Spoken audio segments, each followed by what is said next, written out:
Welcome to the Rebel Mystic Podcast, where practical intuition meets elevated soul. I'm your host, Isabel, evidential psychic medium and spiritual teacher, and I'm here to help you activate your gifts, trust your inner voice, and embody your spiritual power. Let's rise together. Hello, beautiful souls, and welcome back to another episode of the Rebel Mystic Podcast, where we talk about all things spiritual awakening, psychic, mediumship, and intuitive development, and healing, which will be the topic of today because healing is very important, and I want to make sure that I'm supporting you and helping you rise to your highest and most aligned timeline. Before we dive in, I have a quick favor that I want to ask from the heart to you. I'm currently a finalist in the Super Mom contest, and this is a contest that honors moms who are striving to do great things while raising little ones. And me as a single mom of two, growing my business from the ground up and supporting you guys on your spiritual journeys and development, it would truly be an amazing opportunity and would mean so much to me. So if this podcast has ever inspired you or made you feel seen or sparked something within you, I would love and be completely grateful if you could take a moment and visit the link in the description and go ahead and vote for me. Your support truly means the world. And of course, if you love content around psychic, mediumship, intuitive development, spiritual growth, and all of that good stuff, be sure to subscribe to my channel so you don't miss a future episode. Thank you so much, and let's dive in. So today's topic that I really wanted to talk about was how trauma affects our spiritual development and our spiritual abilities and our ability to connect with the spirit world. This is something that I actually just had a realization on just a couple of weeks ago, and it didn't hit me until someone else brought it up to me. And that's what helped me realize this. So I am hoping that the right people will see this video and that they will also feel seen, they'll feel heard, and it might help them recognize something that they're having trouble with and need to heal within their life to help them with their spiritual connection and overall just heal in general, right? Healing is important. A lot of times we give off this front, and I'm not saying it's a fake front, but we always want to give off strength and resilience. I do this a lot, is that I don't want people to worry about me. I want people to think that I'm okay, even though I feel like I am okay most of the time, even though something might have really hit my nervous system and shook me up. But for the sake of my children, for the sake of my family and my friends, I always give off this version of myself that is very strong and very resilient, even though on the inside, sometimes I feel like I could be like completely crumbling and things are just completely out of hand.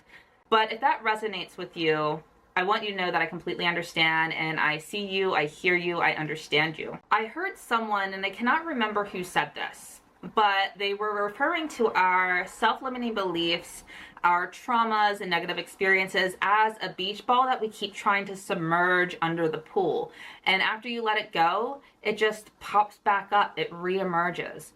And this is kind of like how our trauma responses pop back up into our life whenever something triggers us. And sometimes we might not even know why we got triggered or what happened, but it pops back up, and then you have to deal with these icky feelings and, you know, feeling invalidated or unworthy or unloved or whatever it may be that pops up. But when we try to push it down and keep putting on this front of strength and resilience, we're actually just kind of disassociating from that pain, from that trauma, from those self-limiting beliefs, so we can move forward and keep functioning.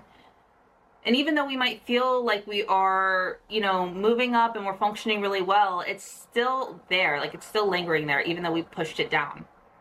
And honestly, for me, my spirituality became a lifeline for me when I was dealing with these traumas and these negative experiences, is that I felt so much joy and inspiration and uplifted when I would connect with spirit or do my spiritual practices or my development and mediumship. Oh my gosh, I loved it. I loved the healing aspect of mediumship, whether it was me receiving a reading or me doing a reading for someone else.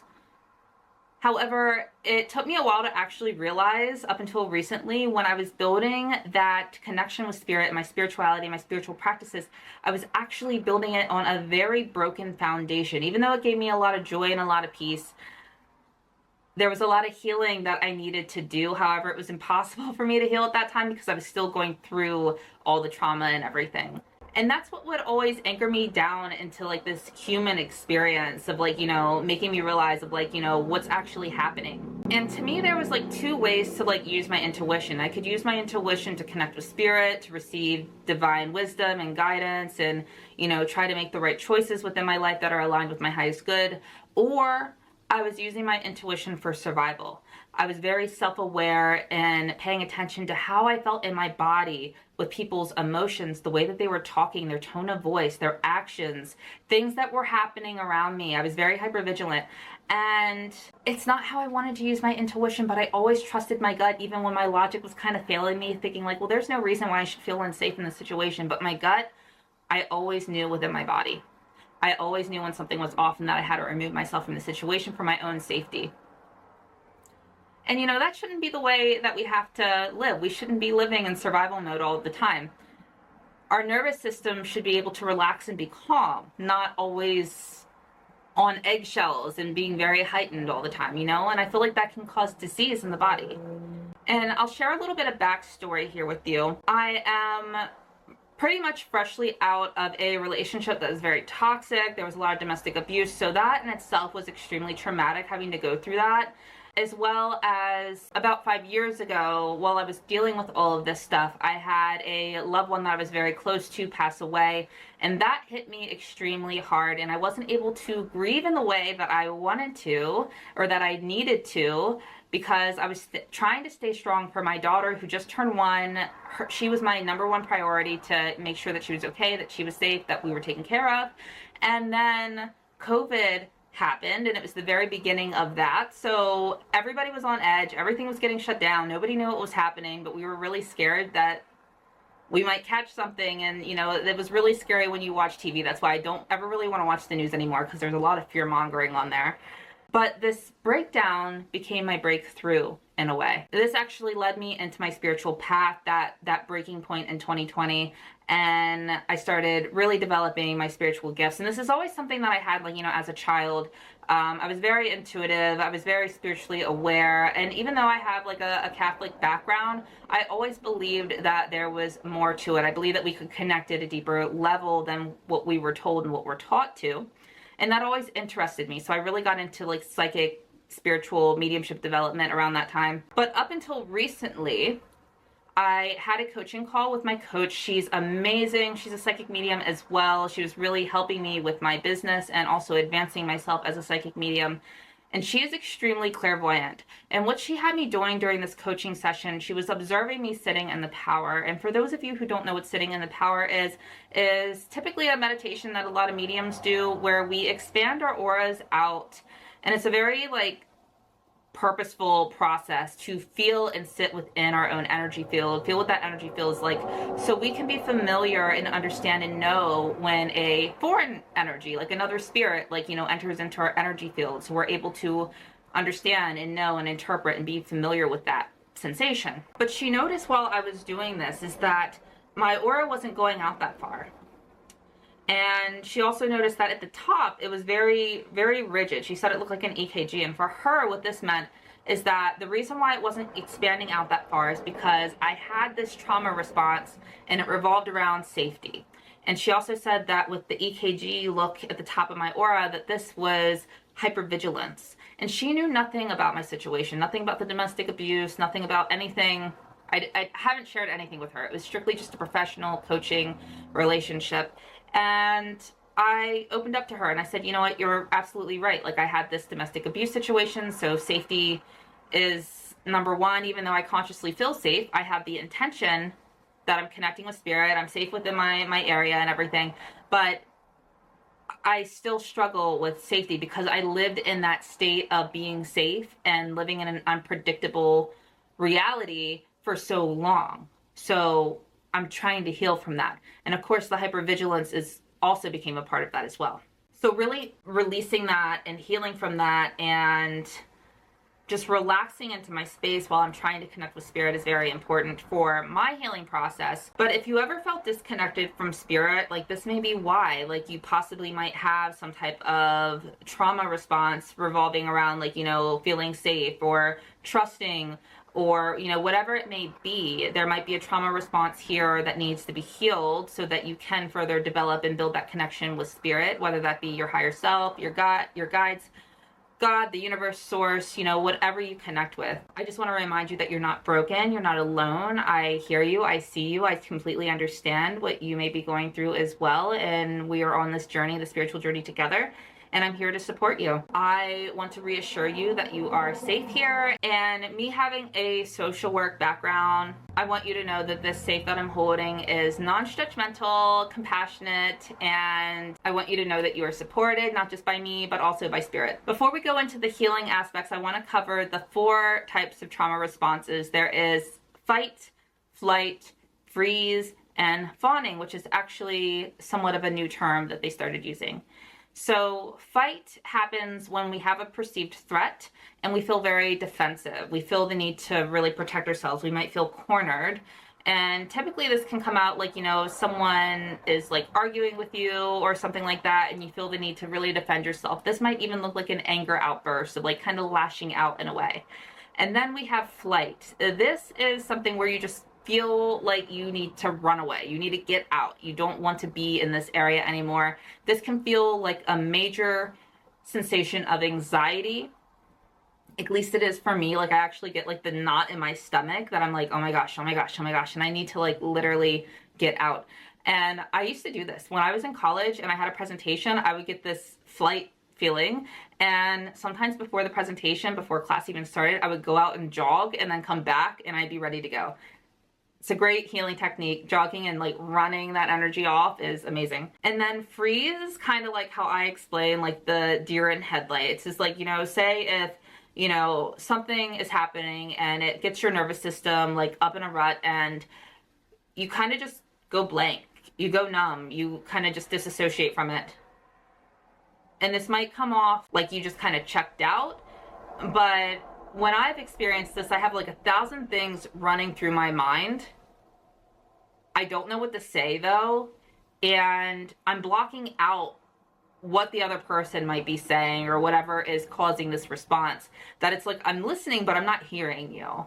Is kind of what I'm going through when I go into this like freeze aspect. And then fawning is almost like being compliant. It's over apologizing when you don't need to. It's the person that always says yes. It's people pleasing. But ultimately you just kind of want to make it as easy as possible so there's no conflict or people don't lash out, and you feel safer if you're being very compliant. And these are all normal experiences. However, they do not have to define you. So let's go ahead and get into the ways that you can start to heal and release these trauma responses. The first is another one that my coach shared with me, and she said about this really came to like some self-limiting beliefs that I was having. And she said for me to write it down on a piece of paper, like, or say it out loud. Let yourself feel the emotions, whether it be crying it out, whether you want to scream safely somewhere where nobody will hear you and you'll alarm anybody. Or, whatever that may look like for you whenever it comes to releasing these emotions. Allow yourself to release these emotions, and that is a healing process all within itself. Me specifically, when I was going through my process, I actually got a pen and a paper. I started writing down all my limiting self-beliefs and traumatic experiences that I feel were holding me back subconsciously and consciously out of fear and you name it. And I started to cry. Like I cried a lot. And after I was done with that, I tore the paper out of the notebook. I lit it on fire. And please, if you do this, make sure that you are doing this in a safe environment. Do not light a fire if you are like, in an enclosed, home, you can burn something down, or outside, it's really dry. Like we don't want to cause any type of fires or any type of destruction, please. But once it turned to ash, I put it into the dirt, I stomped on it, and I even said an affirmation of, I give myself love for these previous versions of myself, but this no longer aligns with the person that I'm becoming, so I'm releasing this now. And after that, I went and I took a bath, I released all that energy, I cleansed all that energy, and then I set intentions to where I want to go, who I want to be, like this higher timeline that I'm trying to align with. And I also did this on the full moon. If you guys are into moon work, I strongly recommend it. It makes me feel very aligned with just, nature and myself in general. But the full moon is great for releasing and as well as manifesting. So it's like I was releasing, but I'm also manifesting that higher version of myself that I'm trying to achieve. Next is grounding practices. Nature can honestly be the best therapy, the best medicine. Go ahead and go out, go on a nature walk. Get yourself out in nature because grounding your energy can really recenter you. And then moving your energy around, whether this be going on a walk, going on a jog, doing yoga, doing breath work, literally shaking your body and just shaking your entire body. Do that to release this excess energy, this trauma. And then you can also reconnect with things that bring you a lot of joy, whether this be singing, dancing, painting. Also think about things that really brought you joy as a child, and without judgment, just go ahead and do that as long as it's a healthy coping mechanism. Go ahead and do that to really bring that joy back into the heart area. You can also get supportive tools. If you're into crystals, crystals can be very helpful. You can actually look for the attributes and what the crystals stand for, online, and find one that you resonate with, and then go and get a crystal that can help support these healing practices, as well as aromatherapy and essential oils. The one thing that I will say is if you do use essential oils and you have pets like cats and dogs, always do your research to make sure the essential oil that you're using is not toxic to the animal. So just be aware of that when you're buying essential oils. But my favorite is the weighted blanket. It makes me feel very supportive and it gives me this sense of safety. So I love the weighted blankets. They're amazing. And then also ask Spirit for help. Ask Spirit for help of showing you ways to heal, how to align yourself with healing so you can reach that higher version of yourself.